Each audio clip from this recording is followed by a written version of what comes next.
آج مزدوروں کے عالمی دن کے موقع پر میں نے سوچا کہ یہ بھی ڈسکس کیا جائے کمزور طبقات اور مزدوروں کو عزت دینے کی بات دراصل کس زبان سے شروع ہوئی۔ ایک مرتبہ ایک مزدور رات کے آخری پہر میں ہاتھ والی چکی پیس رہا تھا اور ساتھ ساتھ تکلیف اور درد کے عالم میں وہ روتا چلا جا رہا تھا۔ اب اس کا کسی خدا پر یقین تو تھا نہیں کہ وہ کسی خدا کے سامنے اپنی درد بھری داستان رکھ سکے، اپنی درد بھری داستان اس کو سنا سکے۔ اتنے میں ایک خوش شکل شخص کا اس کی گلی سے گزر ہوا اور جب رونے کی آواز سنائی دی تو انہوں نے رونے کی وجہ دریافت کی۔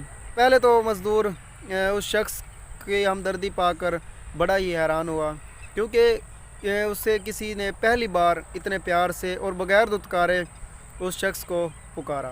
اب اس مزدور نے کچھ سوچنے کے بعد کہا کہ میرا مالک سارا دن مجھ سے مویشی چرواتا ہے اور رات کو چکی پسواتا ہے، اور اگر مجھے نیند آ جائے تو پھر کوڑے مارتا ہے۔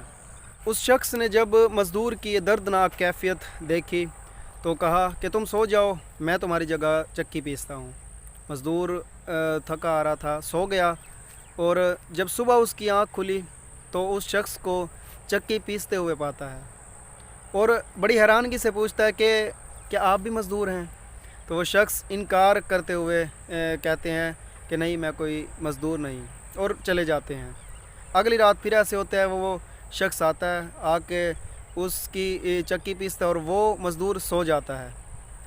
اب یہ معمول بن گیا، ہر روز وہ شخص آتا اور وہ مزدور آرام کرتا، لیکن ایک دن اضطراب کی کیفیت طاری تھی اس مزدور پر، اور مزدور نے بڑی اضطرابی کیفیت سے پوچھا کہ اتنے دن ہو گئے، میں نے آج تک آپ کا نام ہی نہیں پوچھا، آپ کون ہیں؟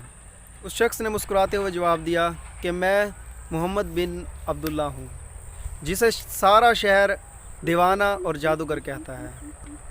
یہ نام محمد صلی اللہ علیہ وآلہ وسلم کا ہی جادو تھا کہ کالے رنگ والے، بڑے بڑے ہونٹ والے، توتلی زبان والے حضرت بلال حبشی رضی اللہ تعالیٰ عنہ آپ صلی اللہ علیہ وآلہ وسلم کے سحر میں اس قدر مبتلا ہوئے کہ وہ غلاموں میں بہترین غلام ہیں۔